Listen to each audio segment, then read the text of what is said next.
Everyone, চলে আসলাম নতুন একটা ভিডিও নিয়ে। তো বাইরে ঝিরিঝিরি করে বৃষ্টি পড়ছিল, এখন একটু কমেছে। আর তোমরা দেখতেই পারছো আমি একটু সেজে গুজে আছি। তো আজকে যাবো একটা আশীর্বাদে। তো আমাদের খুব কাছের একটা মানুষের আজকে আশীর্বাদ, তার বিয়েও ঠিক হয়ে গেছে। তো সমস্ত কিছু আজকে শেয়ার করবো। আশীর্বাদটা হবে হচ্ছে রানাঘাটে। একটু বাদে দিদি আর জামাইবাবু আমাকে নিতে আসবে, তো ওদের সঙ্গে আমি যাব। আর বাড়ির থেকে মা আর বাবু একটু ব্যস্ত, মানে আজকে হচ্ছে আমাদের পেঁয়াজ কাটা হচ্ছে, ওই জন্য ওনারা যেতে পারবে না। আর আমরা বাকিরা যাব।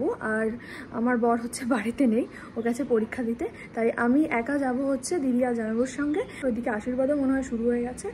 তো দেখি, এখনও দিদিরা এসে পৌঁছয়নি। একটু আগে ফোন করে বললো যে আমরা বেরিয়েছি, তুমি রেডি হও। আমি রেডি হয়ে বসে আছি। তো দেখি কখন আসে, তারপরে আমরা বেরোবো। তো সমস্ত কিছু আজকের ভিডিওতে তোমাদেরকে শেয়ার করবো, আশীর্বাদ, খাওয়া দাওয়া, সমস্ত কিছু। আর কার আশীর্বাদ সেটা তো তোমরা দেখতেই পারবে। তো চলো সামনে আসো, সামনে। দিদিরা কিন্তু চলে এসছে। এই যে হচ্ছে দাম্বু। এই যে তোমার শাড়ি কোথায় রাখবো?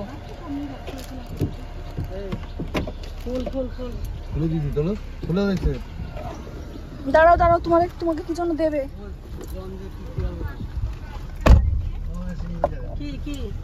আরে পেঁয়াজের গন্ধে গাড়ি থাকা যাবে না। পেঁয়াজের গন্ধ হয়ে যাবে গাড়ির মধ্যে। ওরে দেখ বস্তা ধরে পেঁয়াজ। দিদিকে টাটা করা হলো, গন্ধ হয়ে যাবে না গাড়ির মধ্যে। ও পরে যখন আসবে অস্বস্তি লাগবে না, সবারই ও বমি বমি এসে যাবে না। বস্তা গুছাইছে। আমরা কিন্তু চলে এসেছি প্রায় কাছে।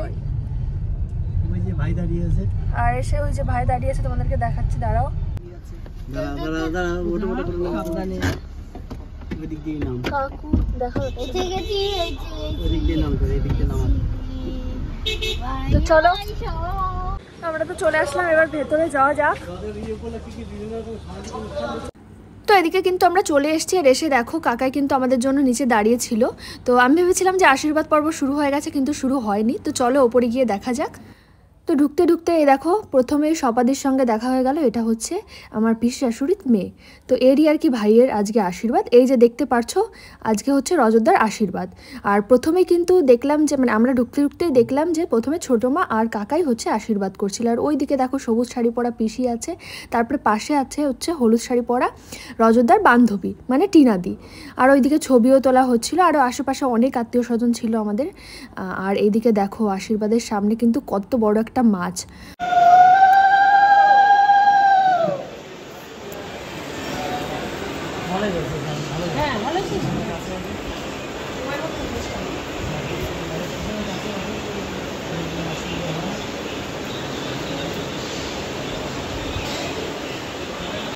তো এখন কিন্তু পিসি আর পিসেমশাই কিন্তু আশীর্বাদ করছে, মানে রজতদার মা আর বাবা। তো এরপরে হচ্ছে রজতদার হবু বউয়ের আশীর্বাদ হবে। প্রথমে আর কি ছেলের আশীর্বাদ হচ্ছে, তারপরে মেয়ের আশীর্বাদ হবে। এটাই আর কি হয়ে থাকে নিয়মে। তো আমি তো অত কিছু জানি না, আমি এখন জানছি সব কিছু।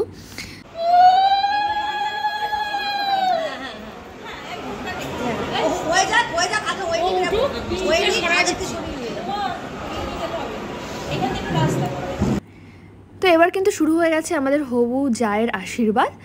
প্রথমেই করছে হচ্ছে রজতদার কাকু আর কাকিমা। তো দুজনের আশীর্বাদ একই জায়গায় করা হচ্ছে। এটা হচ্ছে রানাঘাট একটা লজে। আর লজটার নাম কিন্তু স্নেহালয় লজ। আর আমাদের হবু, মানে রজতদার হবু বউয়ের নামও কিন্তু স্নেহা, আর ডাকনাম হচ্ছে পায়েল। ওই জন্য সবাই মিলে রজতদা আর রজতদার হবু বউকে খেপাচ্ছিল। তো এদিকে আশীর্বাদ হোক আর তোমরা দেখতে থাকো, তারপরে খাওয়া দাওয়ার পালাও।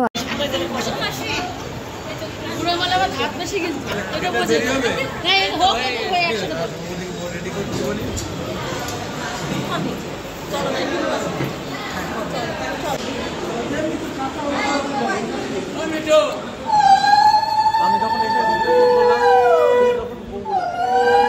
বাড়িতে কি তো হচ্ছে শোনা যাচ্ছে।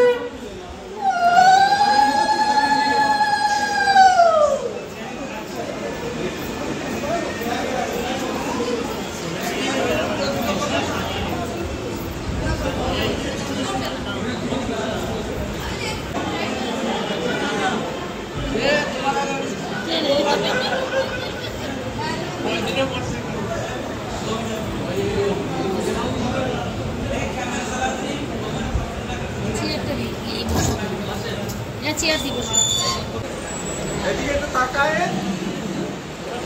ছবিটা উঠবে না তো। হ্যাঁ তুমি বলে চেনা যায় না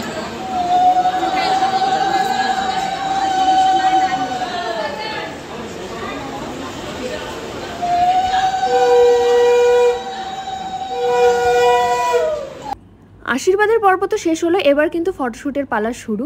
এই দেখো রজতদা আর রজতদার হবু কত সুন্দর দেখতে লাগছে, দুজনই সেম সেম আর কি কালারের ড্রেস পরেছে। তো রজতদা একটা পাঞ্জাবি পরেছে খুব সুন্দর একটা কালারের হলুদ, এটাকে কি হলুদ বলে আমি সঠিক জানি না। আর রজতদার বউ আর কি মানে রজতদার হবু বউ আর কি সেম কালারেরই শাড়ি পরেছে, বেনারসি শাড়ি। আর দেখো আমিও কিন্তু ফটোশ্যুট করতে চলে গেলাম, একটু পেশেন্ট মানুষ তাও আসলাম, রজতদার কথা ভেবে আসলাম, কারণ রজতদা অনেক করে রিকোয়েস্ট করেছিল যে বৌমনি আসার চেষ্টা করো। আমি বলছি শরীর যদি ঠিকঠাক থাকে তাহলে আমি অবশ্যই আসবো, আমার অবশ্যই এখন শরীরটা সবসময় ঠিকঠাক লাগে না। তো যারা মা হয়েছে তারাই জানে যে এই সময় কেমন লাগে, অনেকের আবার অসুবিধা হয় না, আবার অনেকের খুবই অসুবিধা হয়। তো আমার প্রথম 3 থেকে 4 মাস ভীষণই অসুবিধা হচ্ছিলো, মানে ভীষণই। আর এখন আপাতত আমি ঠিক আছি, কিন্তু মাঝে মাঝে শরীরটা এত খারাপ করে মানে পুরো বিছানায় পড়ে যায়। তো এই দিকে দেখো ফটোশ্যুটের পরে আমি চলে আসলাম ছোটো মার কাছে। দেখো ছোটো মা কত সুন্দর করে সেজেছে, একটা ঘিয়ে কালার আর লাল কালারের শাড়ি পরেছে, দেখো মাথায় ফুল নিয়েছে, খুব সুন্দর লাগছে। আর এইদিকে এনারা হচ্ছে মেয়ের বাড়ির লোকজন। তোমরা কি আসলে জানো এই বিয়ের ঘটকটা হচ্ছে ছোটো মা। দেখো ছোটো মা কত সুন্দর সেজে গুজে এসছে আমাদের ঘটক। আসলে কাকুদের বাড়ির খুব কাছেই হচ্ছে মেয়েদের বাড়ি, ওই জন্য কাকিমা সবাইকে চেনে, মানে ছোটো মা সবাইকে চেনে, ওই জন্য এখানে বসে ছোটো মা মেয়ের বাড়ির লোকজনদের সঙ্গে গল্প টল্প করছিল। আর এই যে পুচকু বুনোটাকে দেখতে পাচ্ছ, এ নাকি আমার ভীষণ বড় ফ্যান। তো আমার দিকে তাকিয়েই ছিল, তো ছোটো মাই বললো যে তোর ভীষণ বড় ফ্যান কিন্তু তোকে বলতে পারছে না। আর তারপরে এদিকে আবার কিন্তু ফটোশ্যুট চালু হয়ে গেছে, এদিকে দিদি জামাইবাবুর সঙ্গে ছবি তুলে নিল, এদিকে আদিও আছে। তারপরে আমাদের ঘটক আর কাকু মানে ছোটো মা আর কাকুকে ডাকলো ছবি তোলার জন্য, মাঝখানে দিদিও আছে। তো দিদি রজতদা আমাদের হবু যা, ছোটো মার কাকু যখন আছে তখন জামাইবাবু কেন থাকবে না। তো দিদি জামাইবাবুকেও ডাক দিল, জামাইবাবু আসলো। তো সবাই মিলে আর কি ছবি টবি তুললো, ভীষণই মজা হচ্ছিল। তো সবার সঙ্গে অনেক দিন পর দেখা হলো, আমি তো সেরকম এখন বাড়ির থেকেই বেরোতে পারি না, তো দেখা হয় ভীষণই মানে ভালো লাগছিল। তারপরে আমি পাশের একটা রুমে চলে আসলাম, এসে দেখলাম যে রজতদার বাড়ির লোকজন আর কি রয়েছে। ওইদিকে দেখো ঠাকুমা রয়েছে, দিদা রয়েছে, দিদা না আসলে ওই দিকটায় রয়েছে হচ্ছে ঠাকুমা, আর এই দিকটায় রয়েছে হচ্ছে সপাদির শাশুড়ি মা, মানে রজতদার দিদির শাশুড়ি মা, আর এইটা হচ্ছে রজতদার ঠাকুমা। তো এনাকে আমি অনেকদিন আগের থেকেই চিনি, আমি বিয়ের পরপরই আর কি পিসি বাড়িতে গিয়ে এনার সঙ্গে আমার আলাপ ঠাকুমার সঙ্গে। তো আমার এমনি ঠাকুমা দিদা ভীষণই পছন্দ, ওনাদের দেখলেই আমার গল্প করতে আর কি মন চায়। তো তারপরে এখানে খাওয়া দাওয়া কিন্তু শুরু হয়ে গেছে। প্রথমে হচ্ছে এটা সকালবেলার আর কি খাওয়া দাওয়া, প্রথমে দিয়ে দিল হচ্ছে প্লেট, আর দিল হচ্ছে লুচি, আর এদিকে একটা ঘুগনি। তো এত টেস্টি ছিল কি বলবো। তো আমাদের সকালের টিফিন খাওয়া তো হয়ে গেল, তারপরে একটু বসেছিলাম আর গল্প করছিলাম। এ দেখো ছোটো মার গলায় এটা হচ্ছে বাঘের নখের কিন্তু একটা লকেট, তো সেটাও তোমাদেরকে দেখালাম। তো তারপরে এদিকটায় দেখলাম রজতদা গিফট খুলছিল, তো একটা বড় বাক্স থেকে শেষমেশ একটা চকলেট বেরোলো। তো জিজ্ঞাসা করলাম যে রজতদা এটা কে দিয়েছে। তো রজতদা যে কার কথা বললো আমার এখন ঠিক মনে নেই। তো তারপরে এখানে দেখো সবাই সবার মতো গল্প টল্প করছিল। তো তারপরে কিন্তু আমি খেতে বসে গেলাম, এদিকে দিদি আর ছোটো মার সঙ্গে আমি খেতে বসেছিলাম। আজকের মেনুতে কি কি আছে চলো তোমাদেরকে দেখাই। প্রথমে দিয়ে দিল হচ্ছে ভাত আর লেবু, আর তারপরে দিয়ে দিল হচ্ছে ডাল, আমার সব থেকে বেশি ডালটা ভালো লেগেছে। আর তারপরে দিল হচ্ছে মাছ ভাজা, তো মাছ ভাজাটা আমি খাইনি, ওটা আমি ছোটো মাকে দিয়ে দিয়েছিলাম। তারপরে দিয়ে দিল হচ্ছে পটল চিংড়ি, আর রান্নাগুলো এত টেস্টি হয়েছিল মানে কি বলবো। আর এখন আমি তেমন একটা স্পিডে খেতে পারি না, মানে আগে যেরকম গতিতে খেতাম সেরকম গতিতে আর কি খেতে পারি না, খুবই আস্তে আস্তে খাই। তারপরে দিয়ে দিল হচ্ছে এদিকে ইলিশ মাছ আর একটু ঝোল, কিন্তু ঝোল টোল আমি খাইনি, ওটা আর কি আমার পাতেই পড়েছিল।